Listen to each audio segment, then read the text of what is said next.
नमस्कार दोस्तों, स्वागत है आपका सभी का। Good morning.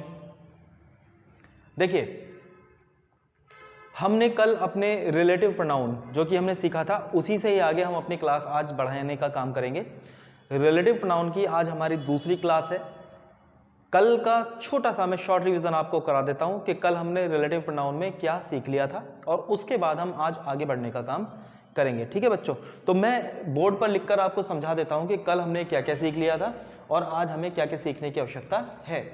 तो देखिए, यहां पर कल हमने सीखा था कि हु, विच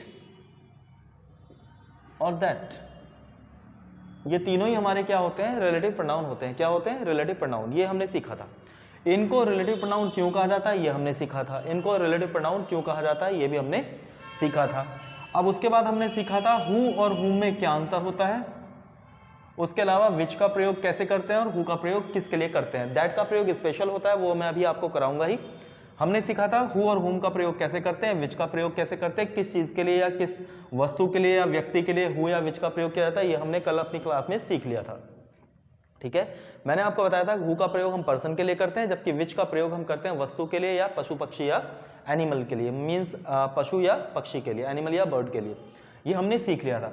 अब हु का ऑब्जेक्ट क्या होता है? हुम। इसका प्रयोग भी हमने सीख लिया था। हु का ऑब्जेक्ट हुम होता है, हम इसका प्रयोग कैसे करते हैं ये भी हमने सीख लिया था। उसके बाद हमने सीखा था कि कभी कभी हमें सेंटेंस में मिल जाता है, जैसे we think, you think, we feel, I feel, है ना, इस तरह की चीजें मिल जाती हैं। तो हम वहां पर केयरफुल होकर हु का या हुम का किस का प्रयोग करेंगे ये भी हमने सीखा था। तो मैं आपको एक सेंटेंस लिख के बता देता हूं कि हमने क्या सीखा था कल, हु और हुम में अंतर। उसके अलावा मैं आपको क्या बताने जा रहा हूं जो हमने कल सीख लिया था। उसके बाद हम अपनी आगे की क्लास शुरू करेंगे। देखिए, जैसे एक सेंटेंस लिखा है, I know the boy. I know the boy who, ये हुम, you allowed to play। ये सेंटेंस है। और एक और सेंटेंस मैं आपके लिए लिख देता हूं, I invited the student who या whom was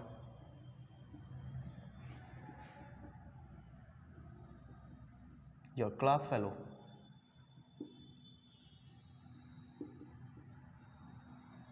एक सेंटेंस ही है। और तीसरा जो हमने सेंटेंस सीखा था, तीसरे प्रकार का जो सेंटेंस हमने सीखा था वो भी मैं आपको लिख के दे देता हूं, जैसे this is the boy who या हुम we think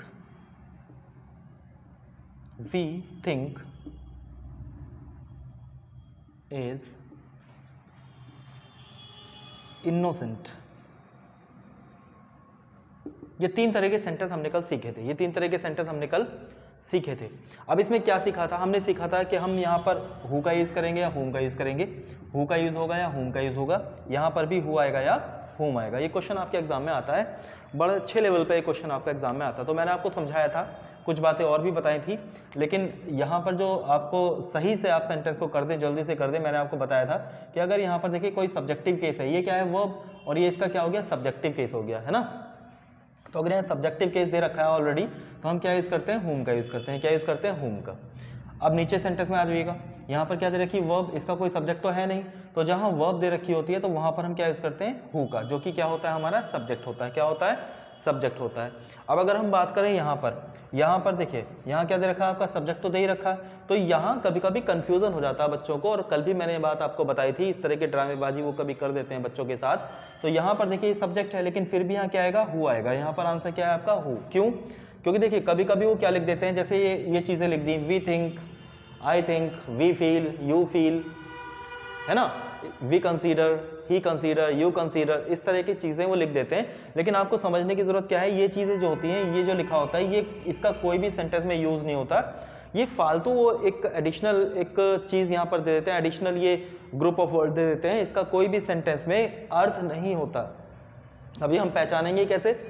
पहचानने के लिए देखिए ये क्या है, वर्ब है और ये एक वर्ब है, तो क्या दो इस तरह की वर्ब आ सकती हैं? पहले एक वर्ब मेन वर्ब की तरह से, फिर उसके बाद हेल्पिंग वर्ब। भाई हेल्पिंग वर्ब तो हमने पहले देखी भी है और उसके बाद मेन वर्ब, लेकिन फिर भी मैं आपको समझा दूं, ये वर्ब और एक और वर्ब, तो इस तरह दो वर्ब लगातार तो नहीं आती ना, इस तरह दो वर्ब तो नहीं आती। तो जब आप देखें कि इस तरह से दो वर्ब देखिए तो आप समझ लीजिएगा कि ये चीज़ जो है ये इस सेंटेंस में एक फालतू हिस्सा है जिसका कोई भी यूज इस सेंटेंस में नहीं है। अगर आप इसको हटा भी दें तो भी कोई फर्क नहीं पड़ता। तो मान लीजिए ये है ही नहीं, मान लीजिए ये है ही नहीं, तो इसके बाद क्या आ गया हमारा वर्ब, तो इस वर्ब का हमें क्या चाहिए? सब्जेक्ट चाहिए। तो इस तरह से इस सेंटेंस को हम सही कर पाते हैं। बात समझ में आ गई? तो चलिए ये तो हमारा क्या था, सब्जेक्टिव और ऑब्जेक्टिव केस था। अब इसके बाद हम क्या सीखेंगे? आज जो नई चीज हम सीखने जा रहे हैं आज की क्लास में, वो ये सीखने जा रहे हैं कि यहाँ पर कभी कभी पजेसिव केस आ जाता है। तो सब्जेक्ट ऑब्जेक्ट है, कभी कभी क्या आता है? Possessive case. कभी कभी क्या आता है? पजेसिव केस भी यहाँ पर दे दिया जाता है। उस पजेसिव केस का प्रयोग हम कैसे करते हैं ये हमें सीखना है। तो चलिए मैं इसको हटा देता हूँ, ये कल की चीज़ थी, मैंने आपका एक शॉर्ट रिवीजन कराया। आज हम सीखेंगे कि कभी कभी यहाँ पर पजेसिव केस आ जाता है, उसको हम कैसे हैंडल करते हैं, कैसे हम उसमें सेंटेंस को ठीक करने का काम करते हैं।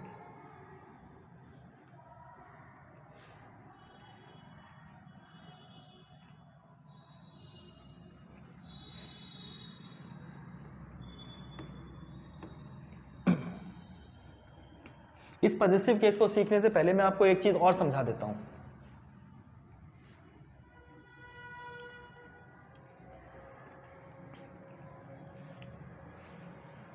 इस पजेसिव केस को समझने से पहले मैं आपको एक चीज और समझा देता हूं। देखिए वो बहुत अच्छी चीज है, कभी कभी एग्जाम में हमें मिल जाती है। क्या समझाने की कोशिश कर रहा हूं मैं, चलो देख लीजिए। ये सेंटेंस लिखा है आपके बोर्ड पर,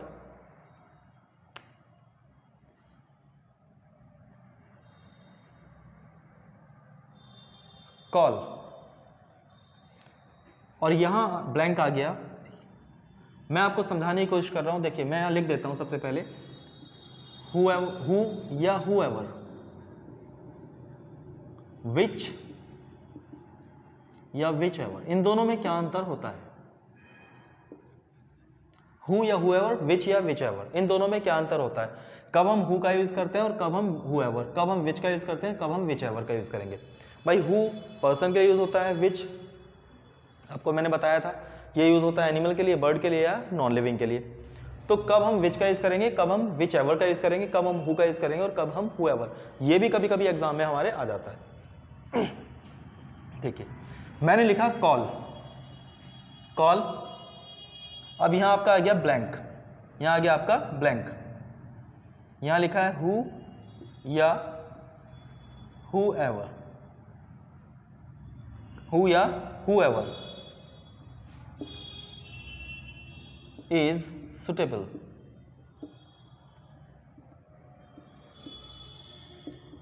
for the post, ये लिखा है, ये लिखा है। अब बताइए यहां पर मैं हु का यूज करूंगा या whoever का यूज करूंगा?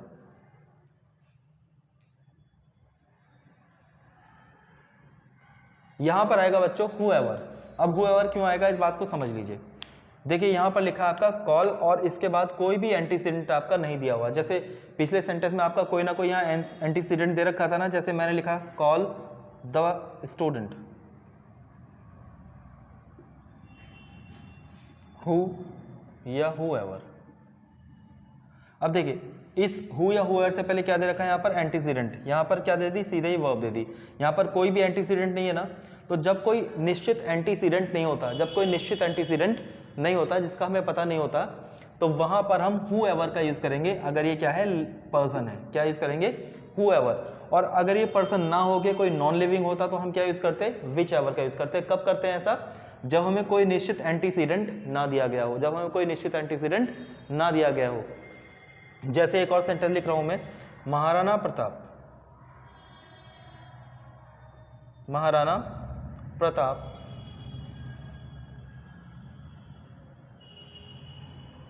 killed, Maharana Pratap killed in his way। अब एक सेंटेंस लिखा है, यहां पे मैंने आपसे पूछा बच्चों कि बताइए यहां पर हु का यूज करूंगा मैं या हु एवर का यूज करूंगा, तो आप क्या बताएंगे?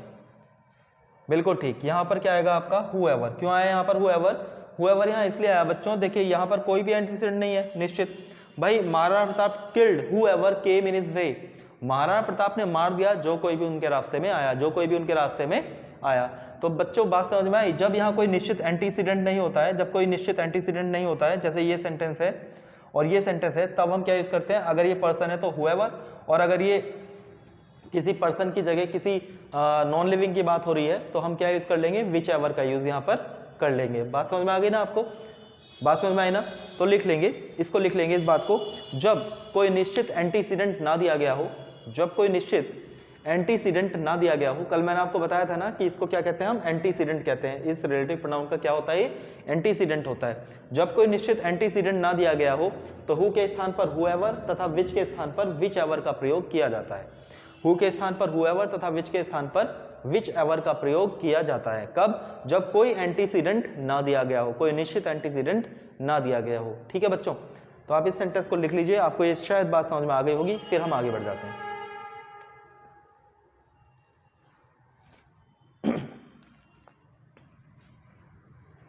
अब आगे हम जो बात करेंगे वो करेंगे पजेसिव केस की। ये तो हमारा क्या चल रहा था? सब्जेक्टिव और ऑब्जेक्टिव केस चल रहा था। अब हम बात करते हैं पजेसिव केस। पजेसिव केस किस तरह से यहाँ पर मिल जाता है? पजेसिव केस हमें किस तरह से मिलेगा और हम उस सेंटेंस को किस प्रकार से सही कर सकते हैं, ये हमें यहाँ सीखना है। बहुत अच्छे लेवल पर ये क्वेश्चंस आते हैं जो मैं आपको करा रहा हूँ। और ये बच्चों मेरे नोट्स जो हैं ऐसे तैयार नहीं हुए कि बुक में से पढ़े और नोट्स बनाए और आपको लिखवा दिए। ये वो क्वेश्चन है बच्चों, ये वो क्वेश्चन है बच्चों, जब हम प्रीवियस ईयर्स के क्वेश्चन उठाते हैं उन्हीं से जो नोट्स बन जाते हैं। मीन्स आप ये मान लीजिए कि आप ये प्रीवियस ईयर्स के क्वेश्चंस कर रहे हैं मेरे साथ। इसके बाद आपको प्रीवियस ईयर्स के क्वेश्चन की प्रैक्टिस करने की जरूरत है, केवल प्रॉब्लम या डर की जरूरत नहीं है। चलिए कैसे हम करेंगे देखिए, जैसे I bought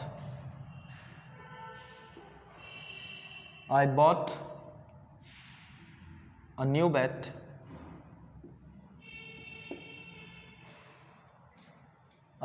bat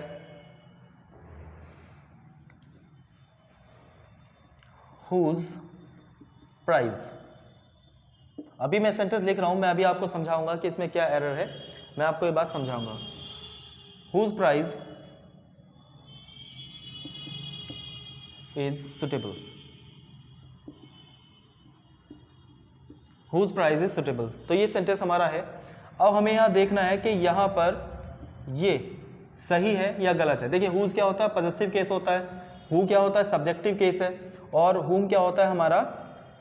whom क्या होता है? ऑब्जेक्टिव केस होता है। तो ये whose इनका क्या होता है? ये होता है पॉजिटिव केस। अब यहाँ पर हमें देखना है कि इस whose price के स्थान पर हम क्या लिख सकते हैं, या ये जो गिवन सेंटेंस है ये हमारा ठीक है। अब एक और सेंटेंस में लिख रहा हूं, जैसे मैंने लिखा I met the boy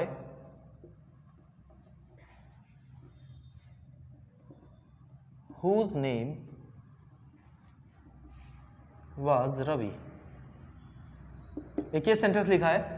अब चलिए हम दोनों में अंतर कर लेते हैं। हमने देखा कि यहाँ जो ये पॉजिटिव केस लिखा है इसका एंटीसीडेंट क्या है? इसका एंटीसीडेंट है कोई नॉन लिविंग, इसका एंटीसीडेंट है कोई नॉन लिविंग, इसका एंटीसीडेंट है कोई नॉन लिविंग। अब ये जो एंटीसीडेंट नॉन लिविंग है, तो नॉन लिविंग के लिए हम कभी हुज का यूज तो करते नहीं, नॉन लिविंग के लिए कभी हम हुज का प्रयोग तो नहीं करते ना। नॉन लिविंग के लिए हम जब भी यूज करेंगे नॉन लिविंग के लिए हम यूज करते हैं विच का। काय का यूज करेंगे? विच का। काय का यूज करेंगे? विच का। नॉन लिविंग के लिए हम यूज करते हैं विच। लेकिन अब अगर हम सीधे यहां पर लिख दें विच प्राइस, तो ये तो हमारी बात आप देखिए बिल्कुल जो अर्थ है उसमें अंतर आ जाएगा। विच प्राइस इज सुटेबल, कौन सा प्राइस सुटेबल है, इसका तो सेंस ही बैठ गया। तो हमें क्या करें कि ये सेंटेंस हमारा ठीक हो जाए? तो क्या करते हैं हम, जो इसका पॉजिटिव है, क्या है? Positive case. पॉजिटिव को पोजीशन जो है वो लिखते हैं पहले, जैसे कि प्राइस, उसके बाद हम ऑफ का यूज करेंगे, और उसके बाद जो हमारा मींस जो हमारा प्रोनाउन है विच या हुज, उसका हम प्रयोग करेंगे। क्योंकि नॉन लिविंग है, यहां क्या आ जाएगा? विच आ जाएगा। तो क्या बन जाता है हमारे? Price of which. क्या बन जाता है? Price of which. तो जब भी हमारा नॉन लिविंग होता है तो हम क्या यूज करते हैं, प्राइस ऑफ विच। देखिए ये पोजीशन में पहले आ गया, फिर ऑफ आएगा और फिर यहाँ पर अपना रिलेटिव प्रोनाउन जो भी है विच पॉजिटिव केस में आ जाएगा। अब ये सेंटेंस हमारा क्या हो जाएगा, ठीक हो जाएगा। तो ये सेंटेंस क्या बनता है, bot a new bat, price of which is suitable, price of which is suitable. अब अगर हम बात करें यहाँ पर, बात करें हम यहाँ हुज, तो ये तो हमारा क्या है, लिविंग है, तो इसका मतलब तो ठीक ही है, लिविंग के लिए तो हम हुज का यूज करते हैं। तो कभी कभी क्या होता है, इस तरह के सेंटेंस भी हमें मिल जाते हैं जहां पर हम पॉजिटिव केस का यूज करना चाहते हैं या पॉजिटिव केस का यूज करवाया जाता है।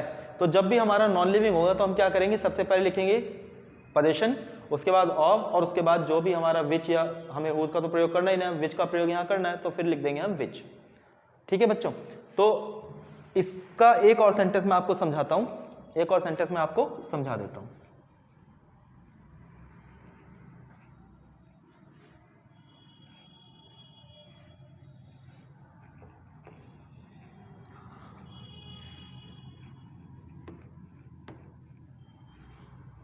जैसे मैंने लिखा, आई सा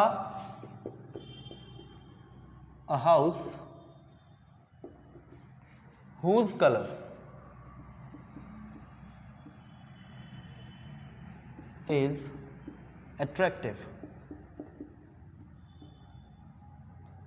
whose color is attractive, I saw a house whose color is attractive। देखिए यहां पर क्या है, नॉन लिविंग, और ये क्या है इसका पॉजिटिव केस। अब पॉजिटिव केस ये नॉन लिविंग है तो ऐसे तो लिखेंगे नहीं, हुज का प्रयोग तो करेंगे नहीं, क्योंकि पॉजिटिव में नॉन लिविंग के लिए विच का प्रयोग करा जाता है ना, और लिविंग के लिए हुज का प्रयोग करा जाता है। तो हम क्या करेंगे, ये पोजीशन लिखेंगे पहले, कलर, फिर ऑफ का यूज करेंगे और फिर यहां पर विच आ जाएगा, तो ये हमारा सेंटेंस ठीक हो जाएगा। तो क्या हो जाएगा, I say house colour of which is attractive. ठीक है बच्चों, तो आप लिख लीजिए इसको जल्दी से, अपने हिसाब से इसको नोट्स के तरह से तैयार कर लीजिए, फिर मैं आप आगे बढ़ जाता हूं।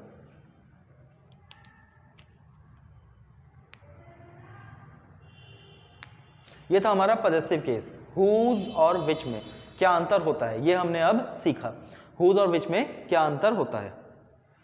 चलिए, तो बच्चों ये था हमारा हुज, विच और दैट। इसी बीच मैंने आपको क्या समझा दिया, इसी बीच मैंने आपको समझाया हु और हुम में क्या अंतर है, फिर मैंने आपको समझाया हु एवर और व्हाट, हु एवर और विच एवर में क्या अंतर होता है, ये भी हमने समझ लिया। अब जो आगे बढ़ेंगे, अब हम आगे बढ़ेंगे तो हम यूज करेंगे दैट का, काय का यूज करेंगे, दैट का। तो बच्चों आप लिख लीजिए यूज ऑफ दैट। दैट का यूज बहुत ज्यादा एग्जाम में आता है, अगर ये बातें आपको समझ में आ गई हूं तो मैं दैट का यूज आपको कराना शुरू कर देता हूं, क्योंकि दैट का यूज एग्जाम में बहुत ज्यादा आता है। तो आप लिख लीजिए use of that.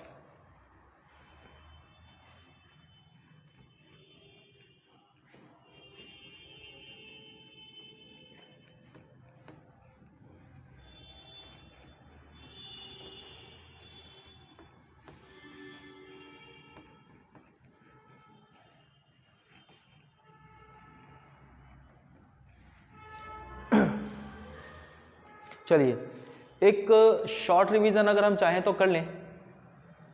Short revision में बच्चों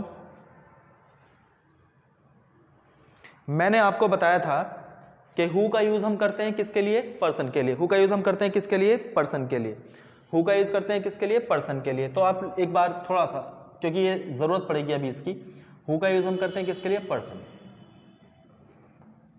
उसके बाद अगर हम बात करें हम यूज करते हैं विच का।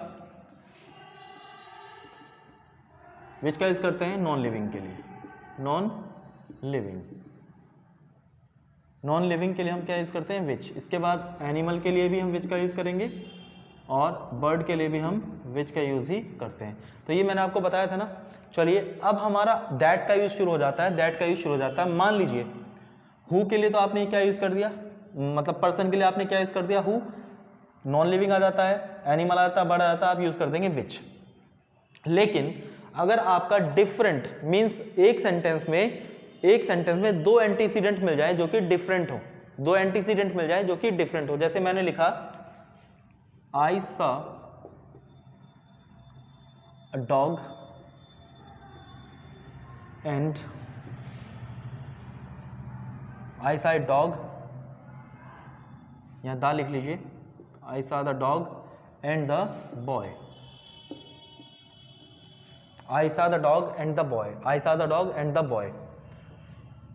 Who या which were in the garden. ये एक सेंटेंस लिखा है। अब यहां देखिए, एक तो एंटीसीडेंट आपका क्या है, डॉग है, और एक क्या है, बॉय। अब अगर आप यहां क्या यूज करेंगे, आप बताइए मुझे क्या यूज करेंगे।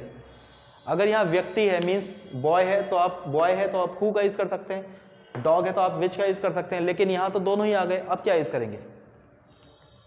तो बच्चों जब हमारा एंटीसीडेंट डिफरेंट होता है, एक ये रहा और एक ये रहा, दो एंटीसीडेंट दे दिए इन्होंने, और ये क्या है, दोनों ही डिफरेंट हैं, डिफरेंट कैटेगरी के हैं। आपको दिख रहा है कि दोनों ही क्या हैं, डिफरेंट कैटेगरी के हैं। तो इस कंडीशन में हम क्या करते हैं, इस कंडीशन में हम ना ही हु का यूज करते हैं, क्योंकि अगर हु का यूज करेंगे इसको तो ये सेटिस्फाई कर देगा, लेकिन ये इसको सेटिस्फाई नहीं कर पाएगा। ऐसे अगर हमने विच का यूज किया तो विच इसको तो सेटिस्फाई कर सकता है, लेकिन इसको सेटिस्फाई नहीं करेगा। तो हम दोनों को ही सेटिस्फैक्शन मिल जाए, मीन्स दोनों ही सेटिस्फाई हो जाए, तो हम क्या यूज करेंगे, हम यूज करेंगे इन दोनों को हटा के दैट का।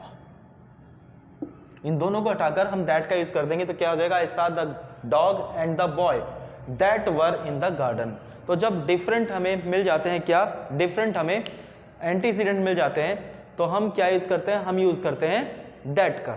ठीक है बच्चों, लिख लीजिए आप इसको। जब डिफरेंट एंटीसीडेंट होते हैं तो रिलेटिव प्रोनाउन दैट का प्रयोग किया जाता है, ये आप नोटिस कर लीजिए। जब डिफरेंट एंटीसीडेंट होते हैं तो रिलेटिव प्रोनाउन दैट का प्रयोग करते हैं। आप ये एग्जांपल लिख लीजिए जल्दी से।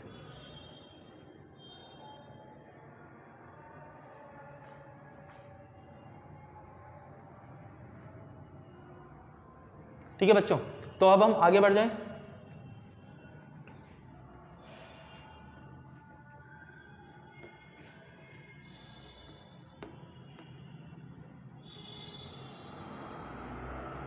चलिए अब हम आगे बढ़ जाते हैं। मैंने सेंटेंस लिखा, Ravi is the best student who या which या that joined the class।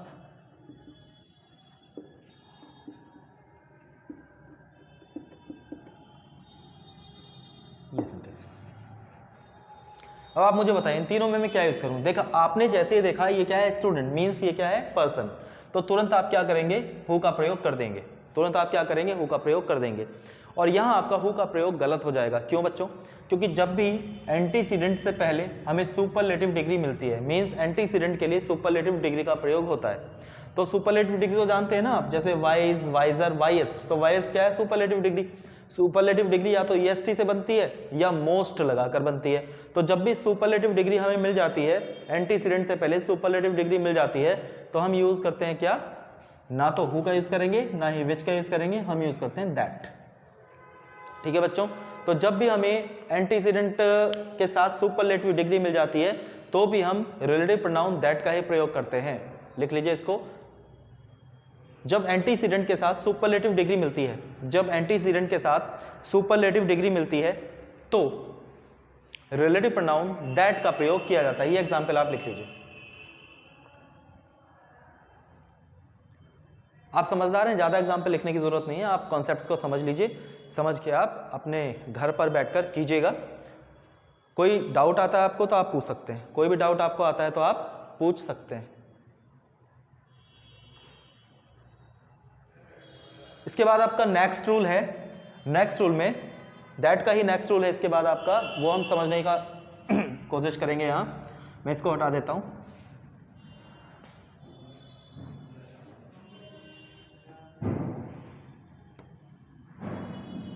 देखिए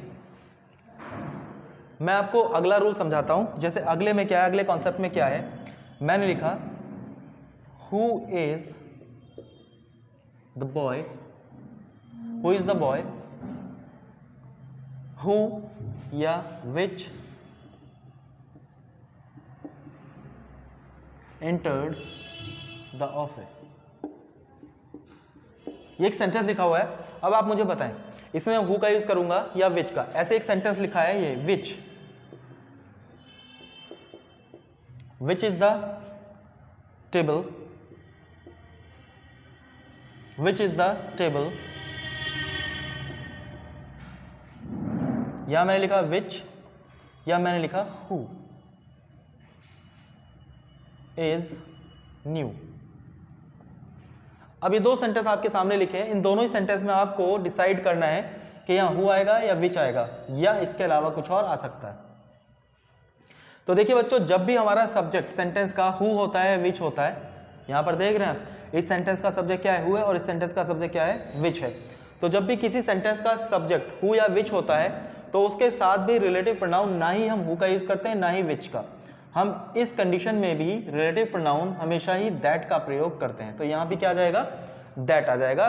दोनों ही चीज़ों को हटा के हम क्या यूज कर लेंगे, दैट का यूज कर लेंगे। जब भी हमारे सेंटेंस का सब्जेक्ट क्या होता है, हमारे सेंटेंस का सब्जेक्ट क्या होता है, हु या विच होता है, तो हम इसके साथ जो रिलेटिव प्रोनाउन यूज करते हैं हमेशा ही दैट का प्रयोग करते हैं। तो आप लिख लीजिए, यहां पर क्या आ जाएगा, दैट।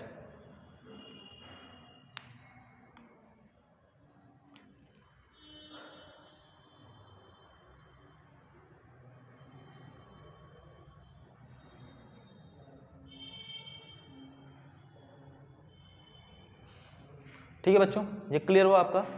अब एक और रूल इसका बच जाता है, कॉन्सेप्ट बच जाता है, वो भी मैं आपका क्लियर कर देता हूँ और हमारी रिलेटिव प्रोनाउन की क्लास आज की समाप्त हो जाएगी। थोड़ा सा रिलेटिव प्रोनाउन आपका बचता है, वो मैं आपको अगली क्लास में कराऊंगा। तो चलिए समझ लीजिए इसको।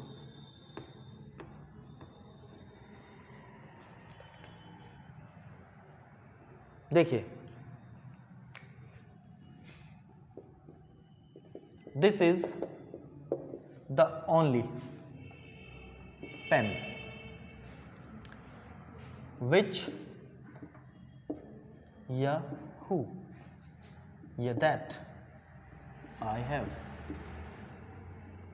यहां अब इस सेंटेंस में देखिए, यहां क्या है, हमारा एंटीसीडेंट क्या है, पेन। तो पेन क्या होता है, नॉन लिविंग। तो उसके अनुसार जो हमने रूल सीखा वो तो विच आ जाना चाहिए, जो हमने कॉन्सेप्ट सीखा वो तो विच आ जाना चाहिए। लेकिन यहां पर भी क्या आएगा, जब भी हम इस एंटीसीडेंट को स्पेसिफाई कर देते हैं, मीन्स इसको पर्टिकुलराइज कर देते हैं, तो पर्टिकुलराइज करने के लिए हमारे पास कुछ और भी शब्द होते हैं, वो भी आपको लिखवाऊंगा। पर्टिकुलराइज कर देते हैं, जैसे मैंने कहा this is the only pen, ये केवल एक पेन है, ये केवल एक पेन है, तो इसको मैंने क्या किया, पर्टिकुलराइज कर दिया। तो जब भी हम अपने एंटीसीडेंट को पर्टिकुलराइज कर देते हैं तो वहां पर भी हम रिलेटिव प्रोनाउन दैट का ही प्रयोग करते हैं, ना ही विच आएगा ना ही हु आएगा। तो यहाँ क्या आ जाएगा, दैट। तो ऐसे और भी शब्द होते हैं, तो आप उसको लिख लीजिए। जैसे आपका यहाँ तो ओनली है, ऐसे आपका क्या आ सकता है, लिटिल आ सकता है, लिटिल आ सकता है, नो वन आ सकता है, नन आ सकता है, एनी वन आ सकता है, फर्स्ट आ सकता है, लास्ट आ सकता है। ये शब्द हैं। इन शब्दों को अगर हम सेंटेंस में पाते हैं एंटीसीडेंट के रूप में, तो भी हमारा क्या आता है, दैट। ये लिख लीजिए। जैसे आपका एनी आ जाएगा, एनी भी एक बचा है, ऐसे आपका सम आ जाएगा, ऐसे आपका फ्यू आ जाएगा। ये शब्द हैं। इनके अलावा मैं आपको और शब्द लिखवा देता हूं, जैसे आपका एवरी आ जाएगा, ऑल आ जाएगा, एवरी आ जाएगा, ऐसे ऑल आ जाएगा। ये शब्द हैं। आपने सेंटेंस भी देखा होगा, ऑल दैट ग्लिटर्स, ऑल जैसे लिखा है, ऑल विच या दैट, क्या लिखेंगे हम यहाँ पर, ग्लिटर्स। ये है ना, एक सेंटेंस है ना जो आता है अधिकतर एग्जाम में, is not gold, all that glitters is not gold, ये सेंटेंस आता है ना। तो देखिए यहाँ ऑल है ना, मैंने आपको लिखा है ऑल, तो ऑल के साथ भी हम कभी भी रिलेटिव प्रोनाउन विच ये का यूज नहीं करते, क्या यूज करेंगे, दैट का। तो ये कुछ शब्द होते हैं जिनको अगर हमें सेंटेंस में जो हमें मिल जाते हैं तो हम क्या यूज करेंगे, इनके साथ में हमेशा ही दैट का यूज करते हैं रिलेटिव प्रोनाउन के रूप में। तो बच्चों ये थे हमारे रिलेटिव प्रोनाउन। आज हमने सीखा रिलेटिव प्रोनाउन के बारे में। आप लिख लीजिए इन शब्दों को भी। हमारा समय भी आज की क्लास का लगभग पूरा ही हो रहा है। ये रिलेटिव प्रोनाउन दैट का यूज था, ये शब्द आप लिख लीजिए। ये एग्जाम में बड़े अच्छे लेवल पे आता है। अगर आप एनडीए, सीडीएस, एयरफोर्स या सीजीएल, सीएचएसएल की तैयारी कर रहे हैं, सीपीओ की तैयारी कर रहे हैं, तो इसी तरह के क्वेश्चन आपको वहां पर मिलते हैं। तो बच्चों आप अपनी किसी भी बुक को, मैं आपको कोई भी बुक रिकमेंड नहीं करूँगा, क्योंकि देखिए बुक तो कोई भी हो, सभी में क्वेश्चन आपको मिलेंगे ही, लेकिन अच्छी बुक होनी चाहिए। तो बच्चों आप देखिए ये हमारा क्या था, दैट का यूज था। अब आगे के जो हमारे, जैसे आपका थोड़े बहुत प्रोनाउंस और बचे थे, आपका रेसिप्रोकल प्रोनाउन बचा है, डिस्ट्रीब्यूटिव प्रोनाउन बचा है, वो भी हम अगली क्लास में करेंगे। चलिए तब तक के लिए आप अपना ध्यान रखिएगा। नमस्कार, जय हिंद।